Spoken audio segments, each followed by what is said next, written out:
Bonjour Géo. Salut Jeff. Bonjour à tous et donc bienvenue pour parler de cette dernière vidéo de l'année qui va concerner l'arbitrage. Bonjour Greg. Bonjour Jeff.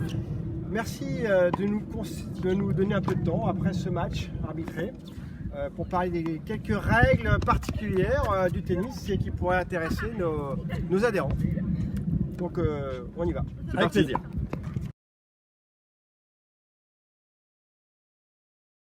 A little bit of medical assistance. Dr. Smith and Masters, what's the prognosis? Hamish, yes.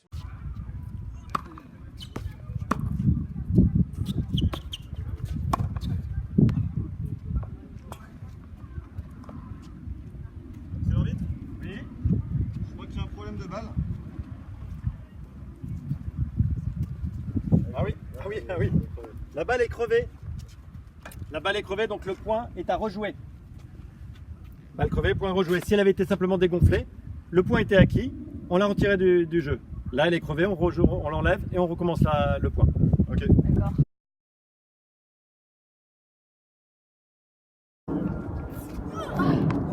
Attends, je recommence. Non, moi je suis pas d'accord. Quoi? Alors en effet, tu ne peux pas recommencer ton service parce que tu as déclenché ton geste. Ta raquette est passée, donc on considère que le point est engagé. Tu dois rejouer un second service. Si tu avais rattrapé la balle avant de déclencher ton geste avec ta raquette, tu pouvais recommencer ton premier service.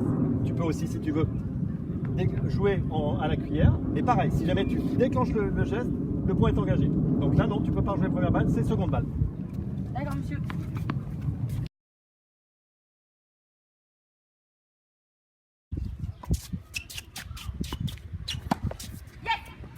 Non, je suis pas d'accord. La balle, elle est tombée. Alors en effet, tu viens de perdre un élément de ton vestimentaire, en l'occurrence la balle. Si c'est la première fois, c'est un let. On rejoue le point.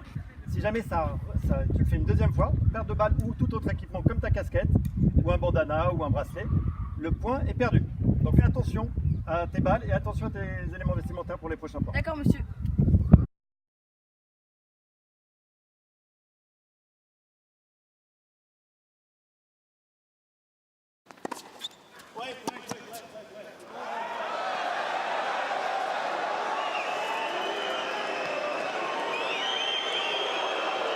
Ball kick.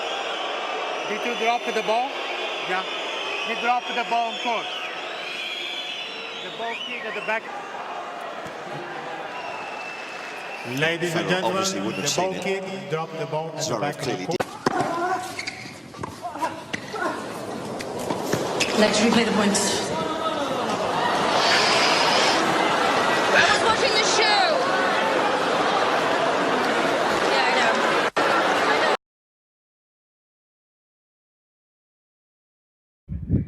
Greg, autre question. Ça peut arriver qu'une balle, comme la tienne, touche un élément de poteau ou une chaise d'arbitre et revienne en jeu. Oui. Pour toi, est-ce que le point continue à être joué ou c'est terminé? Alors c'est une bonne question, Jeff. Mais elle dépend beaucoup de la situation du match. D'accord. Par exemple, en simple, au service, la balle vient toucher le poteau et va dans le carré de C'est-à-dire simple. le poteau de d'appui. simple. Ah, le poteau de Le simple. poteau D'accord. de simple. D'accord. La balle touche le poteau de simple et retombe dans le carré de service. Ouais. La balle est faute. La balle est faute, La d'accord. balle est faute. En jeu, Ouais. en dehors du service, pendant l'échange du match, le même chose se produit. La balle touche le poteau et rentre dans le terrain. La balle continue d'être en jeu. D'accord. Voilà. Maintenant, la balle vient toucher un élément extérieur au match, au terrain, comme le poteau de double, si on est en simple.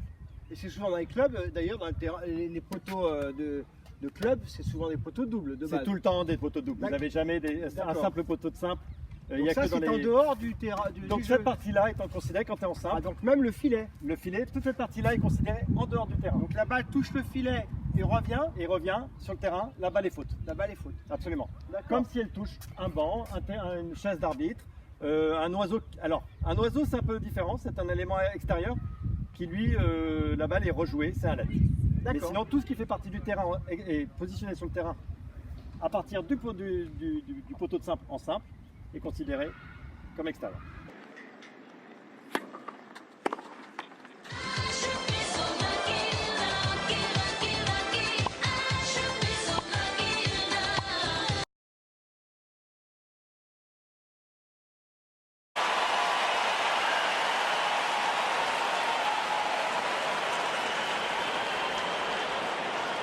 Deuce.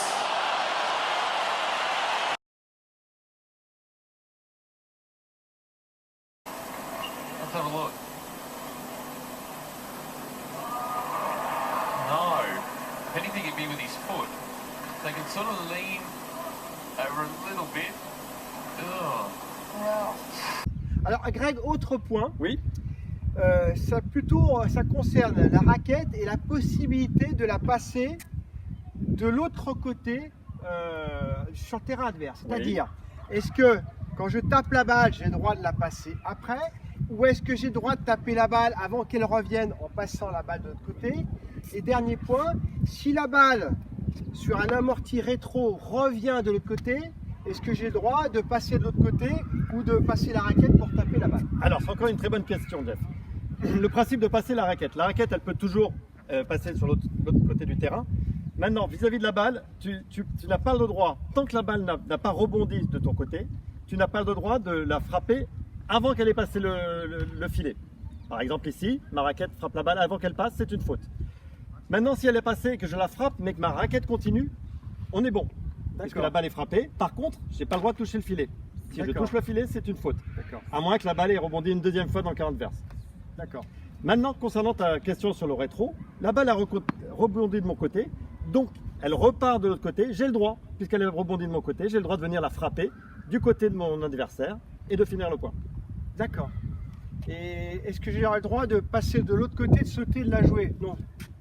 Alors, j'ai juste le droit de passer la raquette. Tu passes juste la raquette. Et attention, toujours de ne pas toucher le filet. Si tu touches le filet avec ton pied en bas ou avec la raquette et que la balle n'a pas rebondi une deuxième fois dans le camp adverse, le point est perdu. D'accord. Alors, dernier point, parce que j'ai vu ça sur un circuit ATP, un joueur qui, je pense par fantaisie, avait passé sa raquette comme ça, comme s'il voulait jouer, gêner l'adversaire qui allait se matcher. Est-ce qu'il a le droit de le faire? Il a le droit de passer la raquette. C'est pas le problème, c'est la règle de passer la raquette, il ne sera pas sanctionné. Par contre, ce que tu me dis, c'est pour gêner l'adversaire. On n'a pas le droit au tennis de faire des actions spécifiquement pour embêter l'adversaire, pour le déstabiliser. Donc il peut être sanctionné pour ce fait-là. D'accord, merci pour cette réponse. Ces réponses très claires. That might have tried to hurt Kyrgios. You just mentioned the name about 3 seconds ago, didn't you? That was off air, wasn't it? No, was it? Ivan Lendl, what a tube.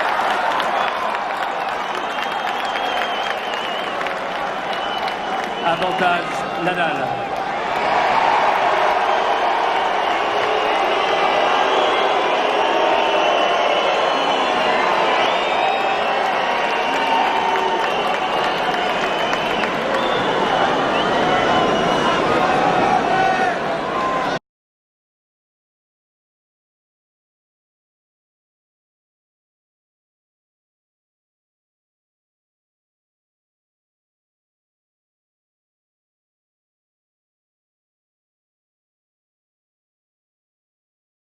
Alors Greg, autre question, c'est à propos du double contact.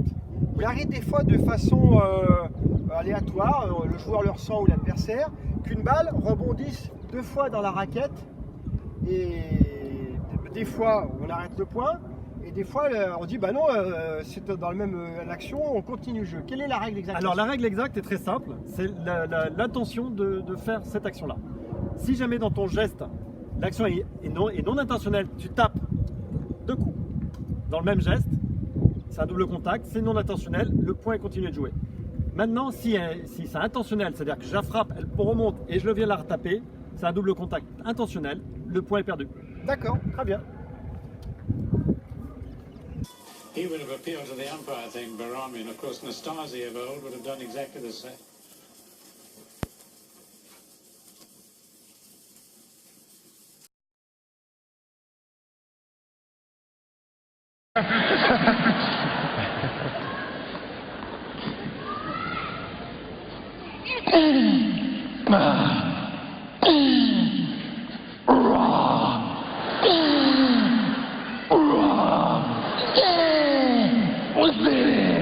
Alors Greg, il y a aussi quelque chose qu'on voit souvent, régulièrement dans le cours des tournois, aussi bien chez les professionnels qu'en club. C'est le joueur qui est très expressif. Quand il frappe, il pousse un cri, ou il s'encourage, ou à la rigueur même des fois de façon moins fair-play, il il crie aller quand l'adversaire rate une balle ou elle sort. Quelle est la règle sur cette partie-là?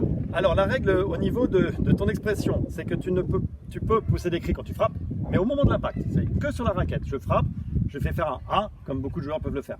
Maintenant, si jamais tu annonces par exemple une joie sur un point gagné avant que le point soit terminé, je frappe en disant super ou j'ai gagné et la balle n'a pas fini de rebondir son deuxième point, tu perds, même tu perds le point. Même si elle n'a pas rebondi une deuxième fois. Si elle n'a pas rebondi une deuxième fois, c'est-à-dire que le jeu est toujours en cours et tu n'as pas le droit de parler pendant que le jeu est en cours. Tu n'as pas le droit de t'exprimer, tu n'as pas le droit de... Voilà, tu as tout simplement le droit de crier au moment de l'impact. Sinon, on considère que c'est une gêne contre l'adversaire, donc tu perds le point. Ensuite, en dehors des points, c'est la règle de bienséance. Tu peux t'encourager, tu peux faire plein de remarques sans être insultant, sans mots grossiers évidemment, en respectant ton adversaire. D'accord. Et alors, petite transition, est-ce que tu parlais d'une balle qui n'a pas rebondi 2 fois, si la balle sort du terrain et que pour éviter d'aller la chercher, clairement la balle sort, mais pour éviter d'aller la chercher, je l'intercepte avec ma raquette avant qu'elle ait rebondi. Alors, est-ce que là-dessus, il y a quelque chose la règle de est claire. La règle est claire. Si jamais le point n'est pas terminé, c'est-à-dire qu'elle n'a pas rebondi une deuxième fois, elle n'a même pas rebondi une première fois, donc c'est comme si tu la prenais de voler. Si tu l'attrapes et qu'elle ne passe pas le filet pour aller dans le camp adverse, donc que tu continues le point, tu perds le point, comme si tu avais touché la raquette et que tu avais fait une faute. D'accord. Mais bon, ça balle et tu avais fait une faute. Ça arrive jamais au niveau ATP, j'imagine. Ça peut arriver. Ça peut arriver. D'accord.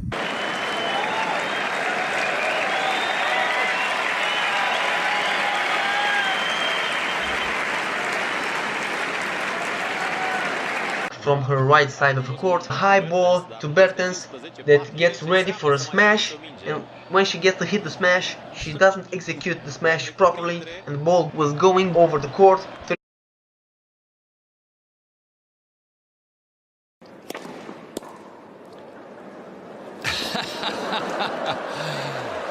Well, there we go. Let's just, yeah, let's carry on. Oh, that's good skill. Look at this. Fabulous. Oh, il spot. Greg, encore un autre point. J'ai vu lors d'un tournoi ATP récent là, sur Terre qu'il y avait Tsonga et puis Benoît Paire qui, pour s'amuser, jouaient avec leurs pieds et remettaient la balle en jeu. Oui. Donc ma question, c'est de me dire, est-ce qu'effectivement, si l'adversaire, si je perds ma raquette, est-ce que je peux effectivement jouer la balle avec d'autres parties de mon corps, avec la tête, comme au football, et gagner de points? Alors Jeff, évidemment, on n'est pas au football et la règle est très très claire et très simple. On a le droit de jouer au tennis uniquement avec sa raquette et rien d'autre. Si la balle vient à toucher n'importe quelle partie de ton corps, le point est perdu. Tu peux par contre frapper la balle de n'importe quelle partie de la raquette, avec le manche ou la tête. D'accord. Mais dès qu'une partie autre, comme taper avec ton pied sur la balle, le point est perdu. Le point est perdu. Alors ça veut dire que par exemple, si je tape la balle avec le manche de la raquette, mais que ça touche peut-être mon doigt. Et bien tu as touché la balle avec une partie de ton corps, le point est perdu. Interdit de toucher la balle avec ton corps. De même, il faut absolument que la raquette soit dans ta main quand tu frappes la balle. Si jamais tu lances la raquette pour toucher la balle et que celle-ci est touchée et passe, le filet, le point est tout de même perdu puisque tu n'avais pas la raquette en main au moment de l'impact. D'accord, donc faut que ça peut être que la raquette, en plus que je la tienne. Que tu la tiennes. Donc si la balle est loin, et des fois on le voit, le joueur lance sa raquette, si c'est intentionnel ou non, dans les deux cas, absolument. De toute façon... Dans les deux cas, s'il gagne le point, dès qu'il a la raquette a quitté ta main, le point elle ne fait plus partie du jeu. D'accord, merci pour cet éclairage-là. Avec plaisir. Ça s'est passé il y a quelques jours, la réponse est oui. Point extraordinaire de l'ancien champion américain. Il était dépassé, il a jeté sa raquette en l'air et il marque le point quand même. Il n'y a que lui pour faire ça. Tout le sport demain 20h35. Et le match ce soir sur la 3.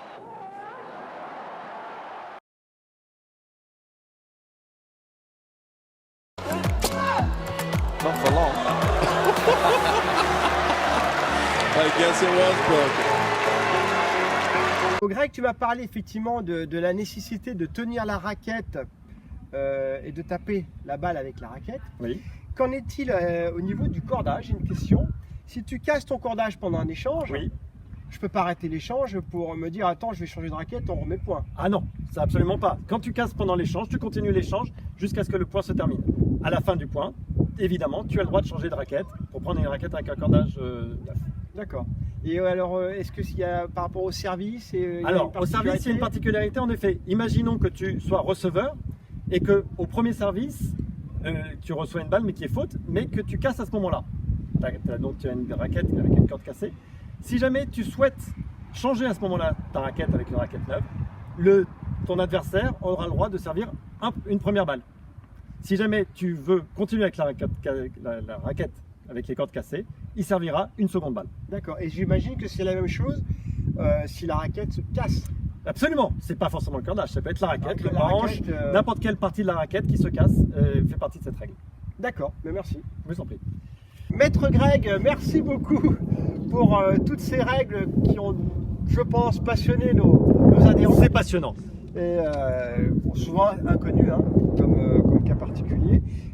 Je te laisse le mot de la fin avec une conclusion sur l'arbitrage en général dans le cadre de joueurs de club qui sont très rarement arbitrés et qui s'arbitrent tout seuls. Oui, en effet, c'est vrai qu'on vous a beaucoup parlé de l'arbitre qui doit se juger sur des règles particulières, mais vous jouez beaucoup entre vous sur des parties non arbitrées. Donc ce qui est important surtout, c'est le fair play et de savoir que si vous jugez, vous arbitrez votre partie de terrain. Et dans le doute, ça doit bénéficier à votre adversaire. Ça fait partie du fair play du tennis. Et voilà, il faut être dans de bonnes conditions.